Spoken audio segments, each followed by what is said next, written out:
Hello friends, ഇന്ന് നമ്മൾ ഡബ്ലിനിലേക്കാണ് പോകുന്നത്. ബസ്സിലായിരുന്നു ഞങ്ങൾ പോയത്.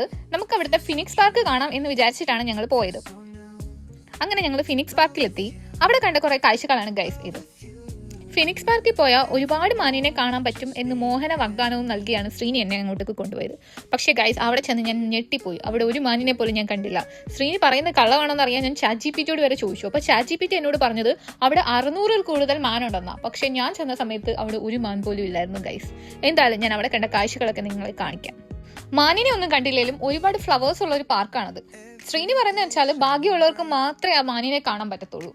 അതുകൊണ്ടാണ് എനിക്ക് കാണാൻ പറ്റാഞ്ഞെന്നാണ് ശ്രീനി പറയുന്നത്. കുഴപ്പമില്ല ഗൈസ്, അടുത്ത വട്ടം ഒന്നുകൂടെ നമുക്ക് പോയി നോക്കാം, അപ്പൊ കാണുമെന്നറിയാം. എന്തായാലും ഞാൻ അവിടെ കുറെ കാടും പച്ചപ്പും പൂക്കളും കണ്ടു. നമ്മുടെ കേരളം മാറി നിൽക്കും അതുപോലെ പച്ചപ്പ് ഗൈസ്. ഈ അപ്പൂപ്പൻ ആരാന്ന് എനിക്കറിയത്തില്ല. അവിടെ കണ്ട ഒരു പ്രതിമയാണ്. അങ്ങനെ ഞങ്ങൾ കാട്ടിലേക്ക് നടക്കാന്ന് വിചാരിച്ചു. 1-2 കിലോമീറ്റർ അല്ല ഗൈസ് ഞങ്ങൾ അന്ന് നടന്നത്. ഞങ്ങൾ 8 കിലോമീറ്റർ ആണ് അന്ന് നടന്നത്.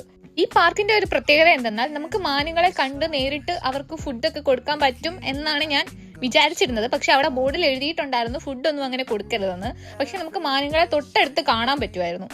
അപ്പം ആ ഒരു മോഹന വാഗ്ദാനവും കേട്ട് ആ പ്രതീക്ഷയിലാണ് ഞാൻ അങ്ങോട്ടേക്ക് പൊക്കോണ്ടിരിക്കുന്നത്. ഇപ്പോഴൊന്നും പാവം ഞാൻ അറിയുന്നില്ല, എനിക്ക് അതിനൊന്നും കാണാൻ പറ്റുന്നില്ല എന്ന്. കാട്ടിലൂടെ ഞങ്ങൾ പോകുകയാണ്, ഫുള്ള് കാട്. ശരിക്കും പറഞ്ഞാൽ ആ കാട്ടിലൂടെ പോയത് എനിക്ക് നല്ലൊരു എക്സ്പീരിയൻസ് ആയിരുന്നു. ഇപ്പൊ കാണും മാനിനെ എന്നുള്ളൊരു ഫീലിലാണ് ഞാൻ നടന്നുകൊണ്ടിരിക്കുന്നത്.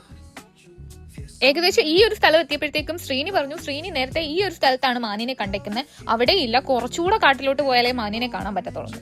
സോ ഞാൻ വിചാരിച്ചു ഇത്രയും വന്നതല്ലേ നമുക്ക് മാനിനെ കാണാം എന്ന് വിചാരിച്ച് ഞാൻ പിന്നെയും നടന്നുകൊണ്ടിരുന്നു. അവസാനം നമ്മൾ എത്തിയത് വേറൊരു റോഡിലേക്കാണ്. അവിടുന്നും കുറച്ചുള്ളിലേക്ക് പോയാൽ മാനിനെ കാണാൻ പറ്റുമെന്ന് ശ്രീനി എന്നോട് പറഞ്ഞു. പക്ഷെ പോകുന്ന വഴിക്കൊക്കെ മാനിന്റെ ചാണകം ഉണ്ടായിരുന്നു. മാനിനെ കാണാൻ പോയിട്ട് മാനിന്റെ ചാണകം കണ്ട് തൃപ്തിപ്പെടേണ്ട അവസ്ഥയായിരുന്നു ഗൈസ്. എനിക്ക് ഒരടി പോലും നടക്കാൻ പറ്റാതെ ഞാൻ അവിടെ കിടന്നു. എനിക്ക് ഒട്ടും പറ്റുന്നില്ലായിരുന്നു നടക്കാൻ. അവസാനം എനിക്കൊരു കൂട്ടിനായി ശ്രീനിയും എന്റെ കൂടെ തന്നെ അവിടെ കിടന്നു. അവസാനം ഞങ്ങൾ നടക്കാൻ വയ്യാണ്ട് ടാക്സി പിടിച്ച് വീട്ടിലേക്ക് മടങ്ങുകയായിരുന്നു ഗൈസ്. നമ്മൾ വീട്ടിലെത്തിയപ്പോഴേക്കും ഏകദേശം രാത്രിയാവാനായിരുന്നു. സോ നമ്മൾ കുറച്ചു നേരം ഈ നടന്നതിന്റെ ക്ഷീണം മാറ്റാനായിട്ട് റെസ്റ്റ് ഒക്കെ എടുത്തു. ബാൽക്കണിയിലൊക്കെ പോയി കുറച്ച് സീനൊക്കെ കണ്ടിങ്ങനെ നിന്നു. അതിനുശേഷം കൂടെയുള്ള ഫ്രണ്ട്സ് എല്ലാവരും പബ്ബിലേക്ക് പോയി. സോ ഞങ്ങളും അങ്ങോട്ടേക്ക് പോയി. എന്നിട്ട് ഞങ്ങൾ അവിടെ ഇരുന്ന് യൂനോ ഒക്കെ കളിച്ചു. പിന്നെ ടക്കീല കുടിച്ചു. പിന്നെന്താ വേറെന്തൊക്കെയോ കുടിച്ചു, അതിന്റെ പേര് എനിക്കറിയില്ല ഗൈസ്. സോ അതൊക്കെ കുടിച്ച് യൂനോ ഒക്കെ കളിച്ച് തോറ്റ് ഞങ്ങൾ പിന്നെയും വീട്ടിലേക്ക് മടങ്ങി.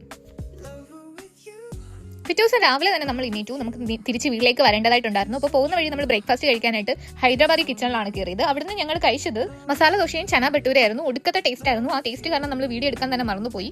അപ്പോൾ ഇത്രേ ഉള്ളൂ guys. Okay, bye bye, see you in another video.